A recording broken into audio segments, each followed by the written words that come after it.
Greetings, brothers and sisters. Hello and welcome back to Eva's House of Spirit. I'm Eva, and tonight I uploaded a video to the Biophilic Alternative where I talked about writing to sort of help us therapeutically and also to help us to open our minds and creatively think, independently think, and, to also help us to imagine realities, more easily, to stretch our imagination so that we can imagine realities, which is the first step to creating realities. And so I mentioned a book, this book here that I picked up in 2012. It's called 642 Things to Write About. It's basically, it's by the San Francisco writers Grotto, and it's a creative writing book where they give you various topics and then they just kind of give you like lines and you just run with the topic and you write. For example, this one page I just opened up to, go to the Merriam-Webster Word of the Day website, and then they give you the URL, and it says, and write a story based on that word. Or, for example, on another page, the most troubling phone call you hope you never receive. They just give you like topics, and then you sort of run with them. Well, I mentioned this book on the Biophilic Alternative in my video that I did there about writing and what writing can give us in terms of, for healing or for spirituality or just for our inner selves. So I thought I would read to you. I only started this in 2012 and then I kind of like put it away and didn't continue with it. I guess I just kind of got dragged off into mundane life and other things, and I just didn't really continue to work with this. But I'd like to continue in the near future writing more. But I thought I would read to you like 3 of the short little entries that I did. So I thought I would just read those to you. I thought you might enjoy hearing them, just to give you kind of an idea.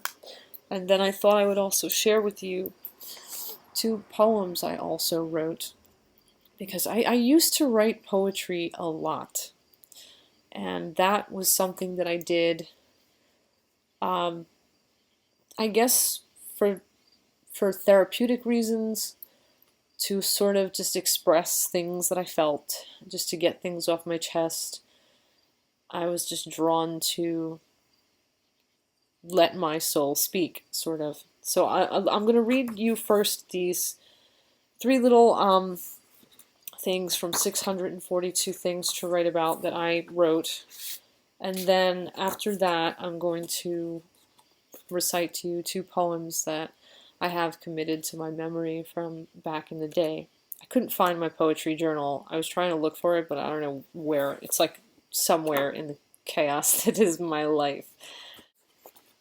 Okay, so in 642 Things to Write About, I'm going to read you these 3 little entries that I did.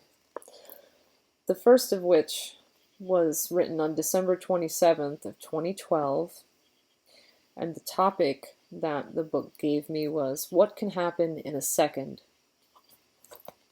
In a second, an eye can blink, a tear can fall, a heart can beat, an emotion can overcome someone. The path of one's life can change forever. A switch can be flipped, a door can be opened or closed. A mind can be changed, a word can be spoken, a hurt can be felt, inspiration can strike, or a thought can be had. So much can happen in a mere second, and usually we take such sudden things for granted. So that was that one. And then on the same page, there was a different topic. A houseplant is dying. Tell it why it needs to live. And I wrote this on December 29th, 2012. Little plant, I can imagine how you must feel. I've tried my hardest to save you, but still you wither. Please don't give up the ghost of hope. Please hang on, if even by a sliver. You bring my day's purpose and structure. I love tending to you. Your quiet life brings me peace and pride.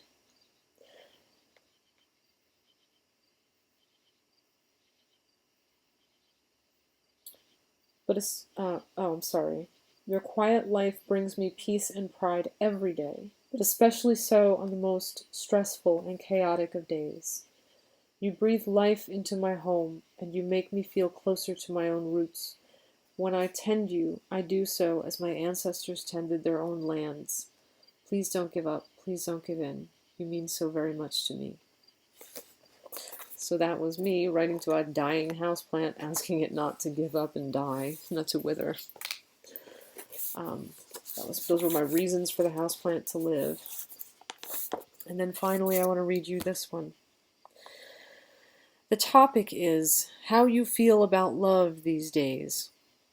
And I wrote this on December 28th of 2012.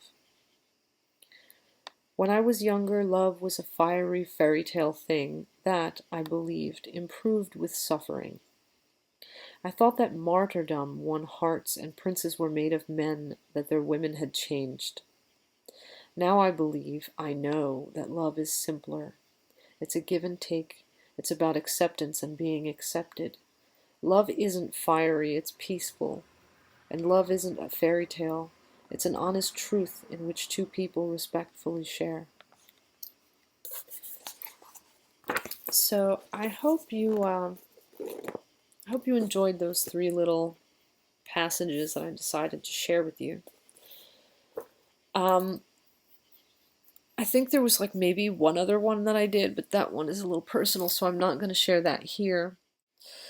Well, all that aside, I'm going to move on to the poetry I wanted to share with you. The poems I'm going to share with you two, as I've said before. And these are poems I wrote years ago. The first one I'm going to share with you, I think I was in my early 20s when I wrote. And then the second one I'm going to share with you, I was in my teens when I wrote it. So the first one is called Verses for the Drowning. And that one goes like this.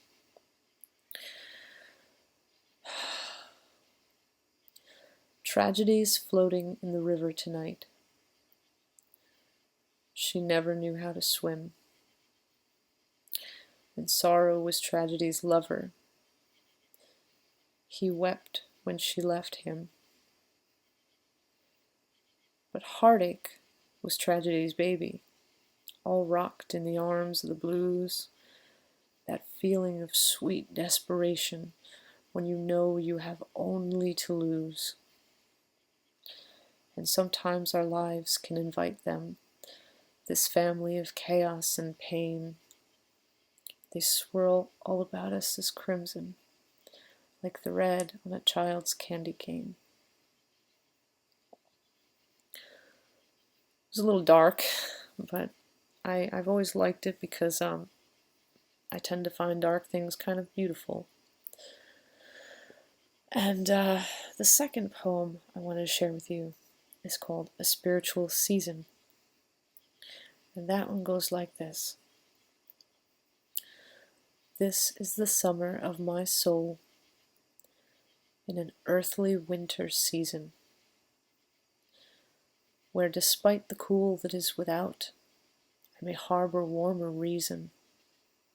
And though wily ways and selfish things do very oft abound, now this spirit ship on smoother seas can never run aground.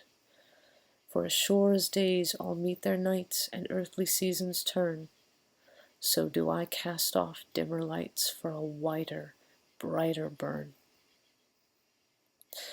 Well, I hope you enjoyed hearing the passages that I wrote in 642 Things to Write About, and I hope you enjoyed hearing the poetry that I wanted to share with you.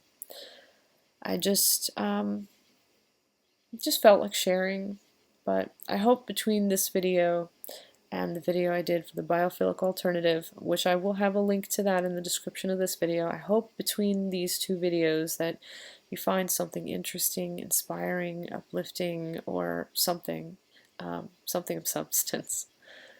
And with that said, I wish you blessed be and ashe. Have a great night, and until our next exchange, bye-bye for now.